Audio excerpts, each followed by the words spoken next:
नमस्ते। आज हम स्टीफन गाइस की किताब मिनी हैबिट्स पर आधारित एक विश्लेषण को देख रहे हैं।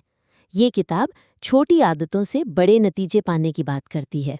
जी हाँ। चलिए सीधे मुद्दे की बात करते हैं और देखते हैं इसे और बेहतर कैसे बनाया जा सकता है। तो पहले बात जो ध्यान खींचती है वो है किताब की जो संरचना है और पाठक का जो अनुभव है उसमें एक अजीब सा तालमेल का भाव। हाँ। मतलब किताब का जो मूल मंत्र है, तुरंत शुरू करो, छोटा शुरू करो, वो तो बढ़िया है। हम्म। पर पाठक को असल में कुछ करने का मौका मिलने से पहले हम्म। काफी लंबा इंतजार करना पड़ता है। बिल्कुल, आप सही कह रहे हैं। किताब तार्किक रूप से तो बढ़ती है, मतलब पहले दिमाग कैसे काम करता है, फिर इच्छा शक्ति, फिर रणनीति और आखिर में उसे लागू कैसे करें। जी लेकिन यहाँ एक कमजोरी है, साफ नजर आती है। जो पाठक फौरन कुछ टिप्स चाहता है, कुछ करने के तरीके ढूंढ रहा है। हाँ, एक्शन। हाँ, एक्शन। उसे व्यावहारिक कदमों के लिए लगभग छठे हिस्से तक रुकना पड़ता है। और ये इंतजार, ये थोड़ा लंबा लग सकता है। बिल्कुल। शायद कुछ लोग बीच में ही उनका इंटरेस्ट कम हो जाए। और ये उस वादे से मेल नहीं खाता कि भाई शुरुआत आसान होगी, फटाफट होगी। यहाँ तो पढ़ने की प्रक्रिया ही एक बड़ी रुकावट सी बन जाती है। हाँ, ये तो वही बात हुई ना कि किसी को तैरना सिखाना है और हम पहले उसे घंटों पानी के घनत्व और उत्प्लावन बल पर लेक्चर दे रहे हैं। हाँ, बिल्कुल। पाठक को तो एक्शन चाहिए।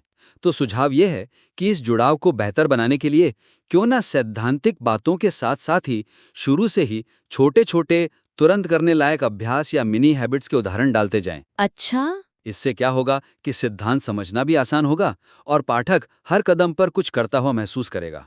मतलब किताब पढ़ने का अनुभव खुद ही मिनी हैबिट जैसा बन जाएगा, छोटा कदम और तुरंत अमल। हाँ, ये तो अनुभव को बिल्कुल बदल सकता है। जैसे आप उदाहरण सोचें, जब किताब इच्छा शक्ति विल पावर के लिमिटेड होने की बात करती है, जी। तो वहीं पर उसी वक्त पाठक को एक स्टूपिड स्मॉल, मतलब एकदम ही छोटी सी आदत चुनने और उसे बस एक बार करने का अभ्यास दे सकते हैं।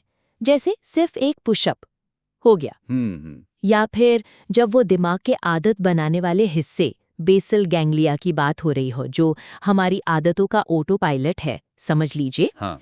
तो पाठक को तुरंत अपनी कोई एक छोटी सी रोज की आदत पहचानने को कहें। जैसे खाने के बाद मीठा खाना या उठते ही फोन चेक करना, और बस उसके ट्रिगर पर सोचने को कहें। सही बात है। ये छोटे छोटे कदम पाठक को सिर्फ जानकारी लेने वाले से एक एक्टिव पार्टिसिपेंट बना देंगे। सिद्धांत एकदम जीवंत हो उठेंगे। बिल्कुल सही।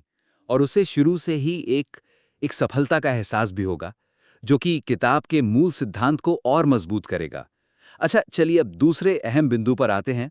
ये इस किताब की जान है, कह सकते हैं, स्टूपिड स्मॉल का आइडिया। हाँ, बेवकूफ़ी की हद तक छोटी आदत। हाँ, ये विचार अपने आप में तो बहुत बढ़िया है, अनोखा है। लेकिन जिस तरह से इसे पेश किया गया है उसमें एक एक बारीक सी लेकिन महत्वपूर्ण कमी लगती है मुझे। अच्छा, आप कह रहे हैं कि आसानी पर जो इतना ज्यादा जोर है, वो शायद उल्टा असर कर रहा है। हाँ, कुछ वैसा ही।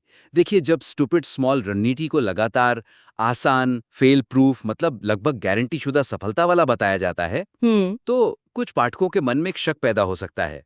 हम सब ने कहीं ना कहीं ये सुना है, माना है कि भाई बड़ी सफलता के लिए तो बड़ा एफर्ट लगता है। हाँ, ये तो है। नो पेन नो गेन वाली बात। एग्जैक्टली। तो जब कोई चीज इतनी आसान बताई जाती है कि फेल होना नामुमकिन सा लगे, तो एक सवाल उठता है, क्या ये सच में काम करेगा या ये बस कोई कोई चलता हुआ नुस्खा है। हाँ। ये बहुत ज्यादा आसान होने का जो एहसास है ना, ये उस रणनीति के गहरे महत्व पर और उसकी असल में बदलाव लाने की क्षमता पर से भरोसा कम कर सकता है। पाठक शायद उसे उतनी गंभीरता से ना ले। ये एक दिलचस्प मनोवैज्ञानिक नुक्ता है। तो फिर इस धारणा को संतुलित कैसे करें, ताकि वो आसान शुरुआत का फायदा भी मिले और रणनीति का वजन, उसकी गंभीरता भी बनी रहे। हाँ, तो सुझाव ये है कि आसानी पर जोर तो ठीक है, लेकिन उसके साथ साथ निरंतरता की जो संचयी शक्ति है, मतलब क्यूमुलेटिव पावर, और इस अप्रोच के जो रणनीतिक लाभ हैं, उन पर और ज्यादा स्पष्ट रूप से जोर दिया जाए। अच्छा। इसे सिर्फ दिमाग को चकमा देने की कोई चालाक तरकीब जैसा पेश करने के बजाय हाँ, इसे बड़े लक्ष्यों की तरफ लगातार धीमी लेकिन निश्चित गति बनाने की एक सोची समझी एक परिष्कृत रणनीति के तौर पर पेश करना चाहिए। बात सिर्फ पहला कदम आसान बनाने की नहीं है, बात उस कदम को रोज उठाने की नींव रखने की है। तो मतलब उदाहरण के तौर पे हम सिर्फ ये ना कहें कि एक पुशअप करना आसान है, बल्कि ये दिखाएं कि रोज एक पुशअप करने से कैसे आत्मविश्वास बढ़ता है, कैसे वो एक मोमेंटम बनाता है बिल्कुल। और कैसे वो अक्सर बोनस रेप्स यानी उम्मीद से ज्यादा करने की तरफ ले जाता है। बिल्कुल। और उन बोनस रेप्स को सिर्फ एक खुशनुमा इत्तेफाक या कोई अचानक हुई घटना की तरह नहीं, बल्कि मिनी हैबिट द्वारा जानबूझकर पैदा किया गया एक रणनीतिक नतीजा बताना चाहिए कि मिनी हैबिट ने प्रतिरोध को इतना कम कर दिया कि वो अतिरिक्त प्रयास अपने आप होने लगा। हाँ, ये बात सही है। और हाँ, सीधे तौर पर उस शक को संबोधित किया जा सकता है, क्या ये वाकई काम करने के लिए बहुत ज्यादा आसान है? और इसका जवाब लंबी अवधि में होने वाले संचयी प्रभाव, कंपाउंडिंग इफेक्ट पर फोकस करके दिया जा सकता है ना? हाँ, या पानी की बूंदें पत्थर पर निशान बना देती हैं। वही, वैसे ही ये छोटी आदतें समय के साथ बड़ा बदलाव लाती हैं। ये इसकी असली ताकत है, आसान शुरुआत और लगातार टिके रहना।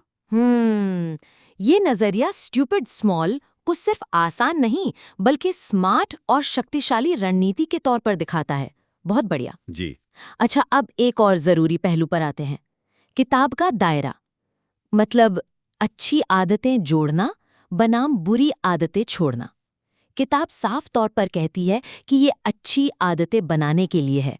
हाँ, और यहीं पर एक सीमा जो है वो स्पष्ट रूप से खींच दी गई है, और ये कई पाठकों के लिए थोड़ी निराशाजनक हो सकती है। किताब का ये कहना कि ये रणनीति सीधे तौर पर धूम्रपान या शराब या जुए जैसी जो सक्रिय बुरी आदतें हैं या व्यसन हैं, हाँ, एडिक्शन। हाँ, एडिक्शन, उनको छोड़ने में मदद नहीं करेगी, ये बात केवल अच्छी आदतों के लिए वाले खंड में कही गई है। ये इसकी उपयोगिता को सीमित कर देता है। ये एक बड़ी कमजोरी सी महसूस होती है, क्योंकि बहुत से लोग आदत बदलने की किताबें उठाते ही इसलिए हैं क्योंकि वो किसी बुरी आदत से छुटकारा पाना चाहते हैं। बिल्कुल। जब किताब सीधे कह देती है कि ये उसके लिए नहीं है, तो पाठक थोड़ा ठगा हुआ सा महसूस कर सकता है या सोच सकता है कि ये किताब मेरे काम की नहीं। हालांकि बाद में ये बताया गया है कि अच्छी आदतें धीरे धीरे बुरी आदतों जैसे आलस्य वगैरह को हटा सकती हैं। हाँ, डिस्प्लेस कर सकती हैं। हाँ, डिस्प्लेस कर सकती हैं। पर ये सक्रिय, गहरी जड़ें जमा चुकी बुरी आदतों या व्यसनों के लिए को बहुत स्पष्ट समाधान नहीं लगता। सही कहा। तो यहाँ सुझाव यह है कि बुरी आदतों के मैनेजमेंट में मिनी हैबिट्स की जो अप्रत्यक्ष भूमिका है और उसके जो फायदे हैं, उन पर ज्यादा विस्तार से और ज्यादा स्पष्ट रूप से बात की जाए। अच्छा, अप्रत्यक्ष भूमिका। हाँ, मतलब मिनी हैबिट्स को सिर्फ नई अच्छी आदतें जोड़ने का तरीका न समझें, बल्कि इसे किसी भी तरह के व्यवहार परिवर्तन के लिए जो जरूरी बुनियादी क्षमताएं हैं, जैसे सेल्फ कंट्रोल की मांसपेशी को मजबूत करना और आत्म प्रभावकारिता यानी खुद की काबिलियत में यकीन उसको बढ़ाना, इसका एक शक्तिशाली औजार समझें। ये वो नींव है जिस पर किसी भी बदलाव की इमारत खड़ी होती है, चाहे वो कुछ नया बनाना हो या कुछ पुराना छोड़ना। मतलब आप कह रहे हैं कि मिनी हैबिट्स सीधे बुरी आदत पर हमला ना करें, लेकिन उस लड़ाई के लिए आपको तैयार करें, अंदर से मजबूत बनाएं। बिल्कुल, बिल्कुल। उदाहरण के तौर पर सोचिए, एक अलग छोटा सा सेक्शन या चैप्टर हो सकता है जो ये बताए कि कैसे मिनी हैबिट्स के जरिए रोज छोटी-छोटी जीत हासिल करके इच्छा शक्ति और आत्मविश्वास को धीरे-धीरे बनाना हाँ, में बुरी आदतों या व्यसनों जैसी बड़ी चुनौतियों से निपटने के लिए जरूरी है। मतलब शायद आपको और जटिल रणनीतियां अपनानी पड़ें, लेकिन ये मिनी हैबिट्स आपको उसके लिए तैयार करती हैं। इसे एक सहायक रणनीति के तौर पर पेश किया जा सकता है। जैसे जैसे शायद एक उदाहरण दें कि कैसे तनाव महसूस होने पर सिर्फ 1 मिनट गहरी सांस लेने की मिनी हैबिट वो सिगरेट पीने की जो तलब उठती है उससे लड़ने की एक बड़ी योजना का पहला महत्वपूर्ण कदम बन सकती है, या उसका एक सहायक हिस्सा। बिल्कुल। ये सीधे सिगरेट नहीं छुड़वाएगी, जाहिर है, लेकिन ये आपको तनाव संभालने का एक दूसरा सेहतमंद तरीका सिखाएगी और ये धूम्रपान छोड़ने की पूरी प्रक्रिया में मददगार हो सकता है। एकदम सही कहा आपने। या फिर मान लीजिए कोई ज्यादा स्क्रीन टाइम से परेशान है। हाँ, आजकल आम बात है। बिल्कुल। तो उसकी मिनी हैबिट हो सकती है रात को सोने से ठीक पहले फोन को दूसरे कमरे में रखना, बस इतना सा। अब ये सीधे फोन की लत नहीं छोड़ाएगा, लेकिन ये एक स्वस्थ सीमा बनाने का पहला बहुत जरूरी कदम है। सही है।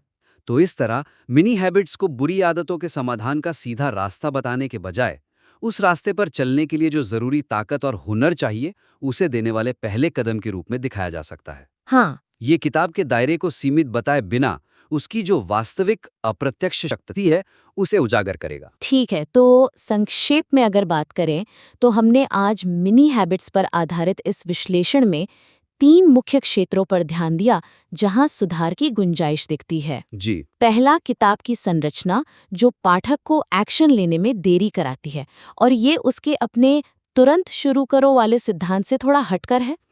दूसरा, स्टूपिड स्मॉल विचार की आसानी पर इतना ज्यादा जोर देना कि उसकी रणनीतिक गंभीरता शायद कमजोर पड़ जाए। हाँ, उसका वजन कम लगे। बिल्कुल। और तीसरा, बुरी आदतों से निपटने में इसकी भूमिका को बहुत सीमित बता देना, जिससे इसकी व्यापक उपयोगिता पर सवाल उठ सकता है। और हमारे सुझाव भी इन्हीं कमजोरियों को दूर करने पर केंद्रित थे। पहला, कि सैद्धांतिक चर्चाओं के बीच में ही व्यवहारिक मिनी अभ्यासों को शुरू से ही बुन दिया जाए, ताकि पाठक साथ साथ चलता रहे, कुछ करता रहे। हाँ। दूसरा, आसानी के साथ साथ निरंतरता की संचयी शक्ति और रणनीतिक लाभ पर ज्यादा जोर दिया जाए, ताकि ये एक गंभीर सोची समझी रणनीति लगे। सही। और तीसरा, बुरी आदतों के प्रबंधन में मिनी हैबिट्स की अप्रत्यक्ष लेकिन महत्वपूर्ण भूमिका को उजागर किया जाए, यानी सेल्फ कंट्रोल और आत्मविश्वास बनाने में इसकी ताकत को और स्पष्ट किया जाए। उम्मीद है ये सुझाव इस विश्लेषण को और भी प्रभावी बनाने में मददगार साबित होंगे। जी बिल्कुल। और हाँ, अगर आप इन बिंदुओं पर और गहराई से सोचना चाहते हैं या अपने संशोधित काम पर दोबारा हमारी राय जानना चाहते हैं, तो उसे हमें फिर से भेजने में बिल्कुल संकोच न करें। ऐसी और भी बेहतरीन किताबों के ऑडियो पॉडकास्ट सुनने के लिए हमारे चैनल को सब्सक्राइब, लाइक और कमेंट जरूर करें। हमें बताइए कि अगली बार आप किस किताब का ऑडियो पॉडकास्ट सुनना चाहेंगे।